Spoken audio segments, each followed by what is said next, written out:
Good afternoon, friends. President Biden is now being urged by Democrats from both the House and Senate to sign the executive order into law this very week. Many Americans are pushing for a gas tax holiday and a brand new round of stimulus checks to ease inflation. But Nancy Pelosi and Chuck Schumer are having a difficult time reaching a deal. Friends, this is your daily news report and fourth stimulus check update. Please make sure you watch until the end of this video for all these details. I will be giving away a $75 Walmart gift card 4 days a week. If you would like to enter the giveaways, please make sure you click and like several of my videos and then comment below the keyword of each video that you watch. And friends, I'll be announcing a winner in a video later today. So please stay tuned for the keywords and the video. And we have a shortage now. The estimates are as many as 6.8 million units that we need. Everyone needs housing. There's just not enough to go around. It is a classic case of demand outstrips supply. So this is Econ 101. And that says we're going to end up with higher prices. Indeed, this severe lack of supply has relentlessly pushed up the cost of rent for families, taking bigger and bigger bites out of budgets, as you identified, that are now doubly strained by rising prices on everything else from gasoline to groceries.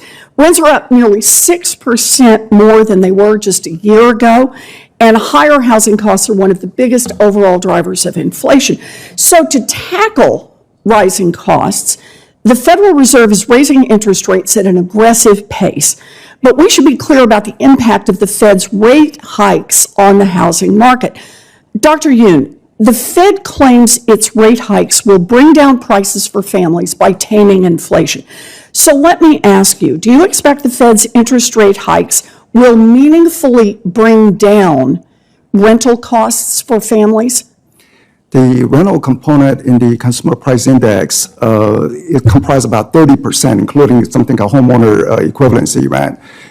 Upset Senate Democrats now have to decide what to do about opposition from Senator Joe Manchin. Democrats are under great pressure to quickly negotiate with Senator Joe Manchin after he sunk two of President Biden's biggest campaign promises, and that was to reform the tax code and pass sweeping legislation to combat global climate change. Yet lawmakers are reluctant to retaliate against their colleague because they still need his vote to pass a budget reconciliation bill that would lower prescription prices and extend subsidies for Affordable Care Act health insurance plans. There is a chance that Senator Manchin could leave the Democratic Party and caucus as an independent with Republicans, which would put Senate Minority Leader Mitch McConnell in control. Senate Democratic Whip Dick Durbin also rejected talks of taking away Senator Manchin's chairmanship of the Senate Energy and Natural Resources Committee,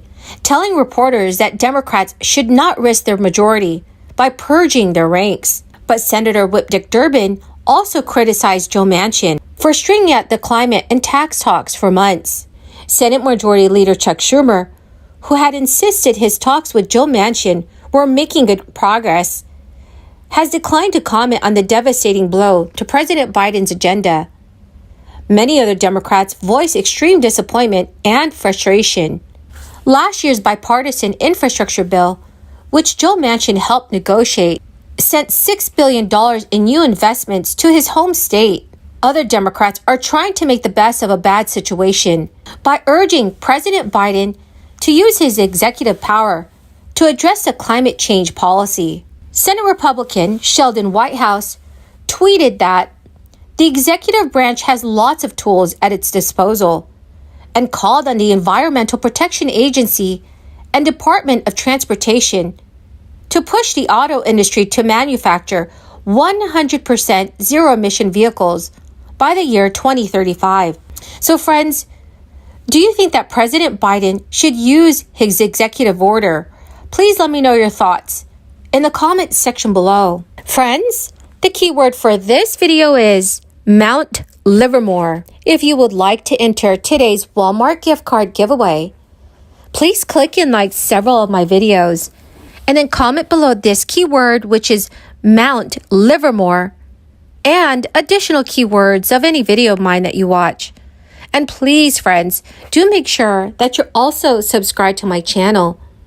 And the more videos that you comment on, the greater your chance of winning the giveaway. Nearly a month ago, President Biden stood behind a White House podium and asked for Congress to move swiftly to pause federal gas taxes to ease prices during the busy summer travel season. Democratic leadership on Capitol Hill refused to commit to advancing Biden's plan, and the idea quickly fizzled. Given Congress's reluctance to embrace the president's plan, along with falling gas prices, the gas tax holiday appears to be stalled.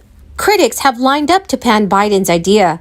Both House Speaker Nancy Pelosi and Senate Majority Leader Chuck Schumer expressed concerns that energy companies would not pass along the savings to consumers and stress that the gas tax is needed to fund federal infrastructure projects. The oil industry and environmentalists also balked at the plan. Oil companies called the idea a short-term solution and urged President Biden's team to focus instead on policies that increase domestic oil production. Environmentalists warned that big oil would pocket the extra cash. White House Press Secretary Karine Jean-Pierre told reporters on Friday that the administration still wants Congress to enact the federal gas tax holiday. She said, "When it comes to gas prices, we feel that they can do that at any time." But meanwhile, gas prices have declined over last month to the lowest level since May, and Americans are set to spend $206 million less on gasoline today compared to when prices hit a record high in mid-June.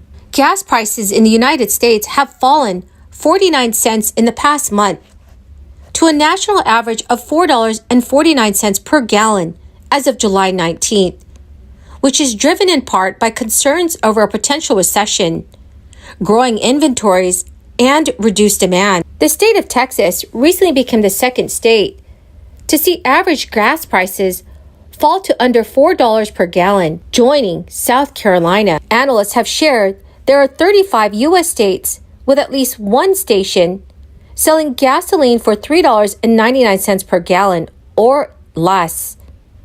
The lowest price is currently in Virginia, where 2 gas stations are selling gasoline for $3.25 per gallon. Well, my magnificent and amazing friends, that is the end of my daily stimulus update video. Thank you so much for joining me here this Wednesday. I greatly appreciate every single one of you.